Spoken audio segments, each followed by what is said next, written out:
Hey everybody, welcome out here to Notre Dame Prep here in Arizona. This is the playoff drive brought to you by Byers Auto here at Lettermen Row as we continue the countdown towards kickoff in the Fiesta Bowl Saturday night. Number 2 Ohio State, the 3 seed Clemson Tigers. That's Spencer Holbrook, that's Jeremy Birmingham. I am Austin Ward. Out here, a little Merry Christmas to you all, Happy Holidays. Hope you've enjoyed that time off. The Buckeyes did not get a day off. They have been out here on the practice field here in Arizona. A little bit nicer day, it did rain in the morning. But they've come out, they've got some Santa hats on, they're embracing that holiday spirit while they're also getting in some work. It's kind of been the theme all week, Birm, that they've got, they're not doing crazy bowl stuff, but they are trying to balance in a little bit of good times with also getting ready for a really huge game. Yeah, I mean, the real thing for them is finding ways to just be together. They had a team dinner on Tuesday night. They're spending all their time here focusing on Clemson. Chase Young was asked on Wednesday what they're going to do on Christmas, and he said watch film. So, they may not be watching A Christmas Story, but they're still watching movies today. And it's really just about finding a way to keep the focus on Clemson, keep the focus on what has to be done on Saturday night. You hear Quinn back there barking out some instructions as Ohio State goes through it. Limited to what we can watch, but get to look at Justin Fields and these guys out here. Continues, Spencer, to be the hottest topic is how exactly that knee is going to hold up on Saturday night. Well, we saw a video of him at Topgolf, and he looked like his swing was pretty nice. So I don't know if with his knee something to worry about. He might be.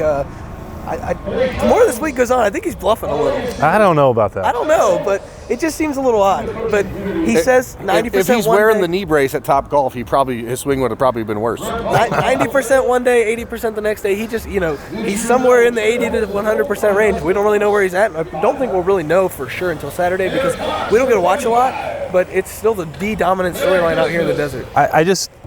A golf swing and being a dual threat football quarterback are not the same. I just had to say, I had to bring it up. I know, but I've seen it. We've all seen the clip of the golf swing and shared on Instagram. We also were out here for the last 2 days watching him practice, and he did not look 100% on that knee. But again, we'll see. If it could be gamesmanship. It could be a situation where he's being upfront and honest because there's no reason to suspect he wouldn't be. That's the way he's been all year with it, and he wouldn't be wearing that knee brace for no reason. So you look beyond, we talked about the offensive line, some other positions this week, Birm. Which one are you most curious about now as we get 1 day closer to Saturday night? To me, the matchup is going to be Jeff Okudah and Sean Wade, Damon Arnett, Jordan Fuller against the Clemson wide receivers because we haven't really had an opportunity to see much of Clemson, but if you watch that team, that offense, those receivers, it's like watching a group of shooting guards, right? They're all like 6'4", 175 pounds. They're like custom made, but they're all like repeats of one another, and I think that's the matchup because it's about neutralizing the passing game of Clemson and keeping them from really getting vertical on the Buckeyes, which is where Clemson has excelled all year long, is big plays, splash plays. That's where the Buckeyes defense has excelled all year long. They haven't given up many big plays, but that's kind of where I think the game is going to be really decided in the early part of the game. How confident, how comfortable are the Buckeyes playing against the best group of wide receivers they've seen this year? And Spencer, you talked to Jeff Okudah yesterday. You wrote about him for a story this afternoon at Lettermen Row.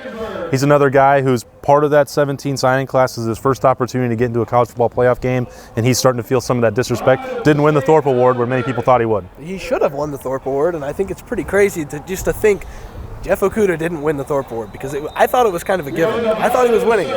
And so for him not to, it just added a little bit more of a chip. And make no mistake, the chip on these Buckeyes' shoulders is massive. I didn't realize how much of a motivating factor they would need because it's the college football playoff and it's Clemson, who they've never beaten and who beat them 31-0 the last time these two teams played. They are using it. They are fully embracing the underdog, we're disrespected. We should have probably been number 1 in the rankings. I mean, they're all. It's too bad they're not playing LSU this week because the LSU offensive line won the Joe Moore Award for the best offensive line in the country when there's no reason they should have. Grant Delpit won the Thorpe Award over Okudah when there's no reason he should have. He wasn't even a first-team All-American. Or the best. Wasn't the best defensive back on his own team. So it's just one of those things where those guys are finding little things to pull and cards to play that are going to keep them focused on Saturday. And it's pretty crazy to me. Clemson uses a holistic approach. The entire team is disrespected. Each one of these guys out here has a different reason to be motivated, it seems like. Jeff Okudah with the Thorpe Award, J.K. Dobbins with pick your disrespect, whether it's Big Ten running back of the year, All-American status. Doak Walker, where like he has so many different ways. Justin Fields is taking a backseat this week to how great Trevor Lawrence is, and it's just interesting to me. Well, I would say that it also goes all the way to the top. Something that we talked about yesterday was the fiery speech for Ryan Day that he delivered on the practice field. He's, these guys, you hear the microphone, they are fired up again out here today at Notre Dame Prep. But, Ryan Day, there is some disrespect for him. It was more of an uncertainty, not a disbelief that he could do it, but when ESPN had the playoff predictor and Ohio State was picked 4th in the Big Ten, he internalized that. He brought it up on the practice field yesterday. You look at the way that this has just gone for them, where people thought they'd lose 2 games, and Justin Fields with a first-time starter and Ryan Day with the first-year coach. I mean, it was fair for that to be an uncertainty for the Buckeyes, but he seems to be taking that motivation personally as well. So if that goes all the way to the top, and you have what you're talking about with a dozen different individuals who feel like they have something to prove, that's a dangerous team. I mean, aside from the fact that they're the most talented team in the country, top to bottom 1 to 85, this roster is only comparable to Alabama, and that's pretty much it. I mean, Clemson has done a great job building a program, and a year from now that conversation is probably different when we're talking 1 to 85, because Clemson may jump Alabama or even Ohio State. But right now, the Buckeye roster is still one of the 2 or 3 best in the country, bar none. And it doesn't matter if you have a first-year head coach. When you have that much talent at a program that's built and regarded the way Ohio State's always been regarded, it just seems like there was this, Urban Meyer's not here, this team isn't going to be any good. Like, it's Ohio State. They're always pretty good. Yeah, I mean, and Urban Meyer was out here on the practice field yesterday. He left Ryan Day and Ohio State in such a phenomenal position. It's kind of been funny to watch him around the team and just kind of sitting back and this is the fruits of his labor, but he doesn't have to go do the day-to-day anymore. And I think that the transition, now that we're 1 year into it could not have gone any better. It seems obvious, but it doesn't really get talked about that much because A, Ryan Day doesn't want to, B, the journey's not over. But when you look at how far it's come, point C, he deserves a tremendous amount of credit. And the fact that he did get half of the Big Ten Coach of the Year award, which I never thought would happen. Spencer predicted that in the bold predictions back in August and got that one right. I thought that was the most laughable one that anyone had down. But, the National Coach of the Year award doesn't come up that much. Any of the other stuff with him, it's like, okay, well, now you're on won that too. But now the conversation is just like, well, Ryan Day inherited this really talented team, and he did. But this team was also really talented last year and the year before that. And to the way they've played, you have to give Ryan Day credit for that. It's revisionist history to say, oh, well, he inherited a talented team.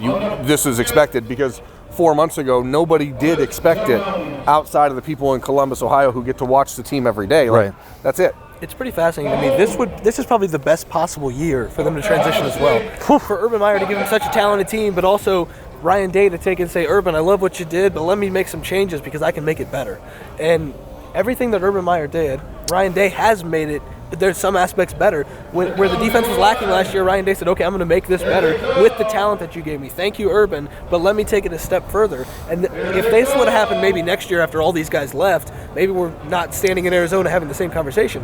But just the talent that was here, along with the tweaks that were made, and the coaching job that Ryan Day's done, because, like you said, he deserves all the credit. And some of them are not tweaks. Again, I'm just in this mood today where I'm looking back. Maybe it's the holiday spirit with Christmas, but 1 year later, that's not just a tweak to hire 4 new defensive coaches. It's an overhaul. That's a massive overhaul. And you look at, all those guys, they're basically the same personnel across the board with 1 or 2 changes, but that's a tribute to the player buy-in. Something that Tuff Borland talked about a little bit yesterday about the tackling. He's like, Tuff Borland said, there's only so many ways that you can teach tackling. And I'm like, well, how did you get so much better at it? Just buy-in and schematic approaches, putting them in a better position. You don't see the linebackers lining up the line of scrimmage anymore this year, but that's Al Washington, that's Greg Madison. That was the job Jeff Halfley did. Matt Barnes has been very good with the special teams as well. But none of those guys would be there if Ryan Day didn't hire them. Those were not Urban Meyer guys. Anybody can buy a Ferrari, but everyone's going to drive it different. You know what I mean? There are some people who are going to take that Ferrari and be a little more careful, because this is an expensive-ass sports car, right? But there are some people who are going to be like, I'm going to drive this as fast as it can go because that's why I bought it. And if you're Ryan Day, if this is your first head coaching job, you're here for a reason, because people think you can drive out of this sports car.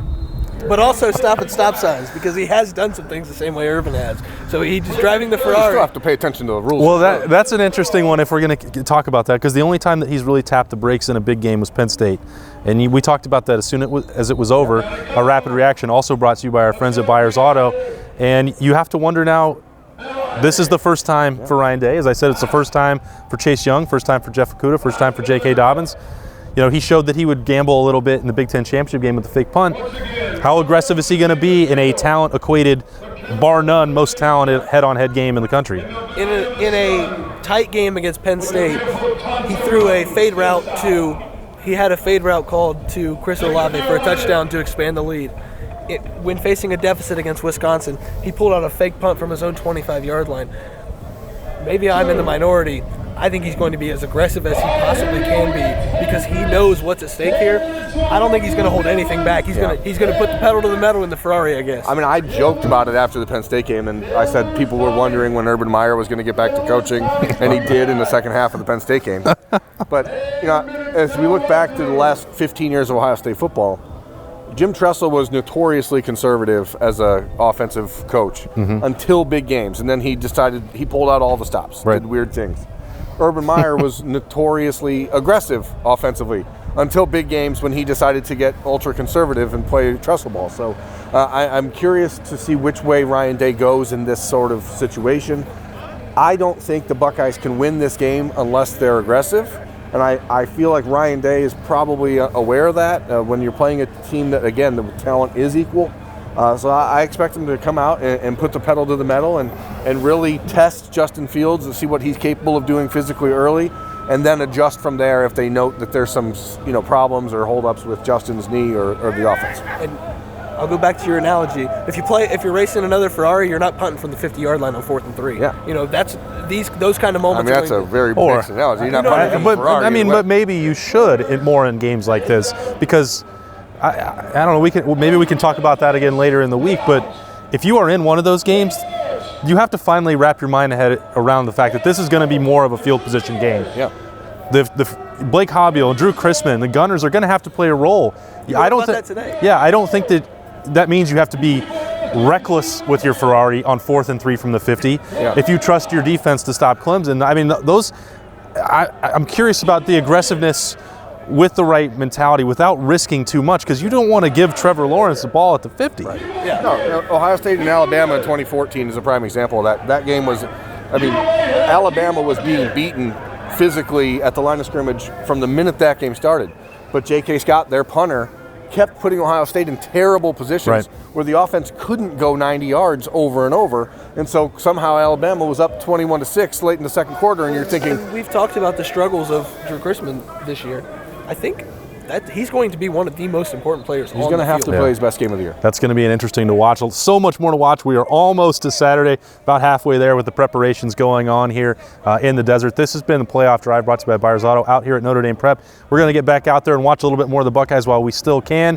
Gather more information. You can bring that coverage to you at lettermenrow.com leading up until kickoff on Saturday night. That's Spencer Holbrook. That's Jeremy Birmingham. I'm Austin Ward. Merry Christmas and happy holidays to all of you. We will see you back here tomorrow on the Playoff Drive brought to you by Buyers Auto. Thanks for watching. Subscribe below to get the latest videos from Lettermen Row. We got Lettermen Live, we've got the practice report, we got rapid reaction. Hey, and you know we got Buckeye IQ with Zach Bourne. For sure. We got recruiting breakdowns with Birm. We got whatever you need. Ohio State football and Ohio State athletics, we've got you covered here at Lettermen Row.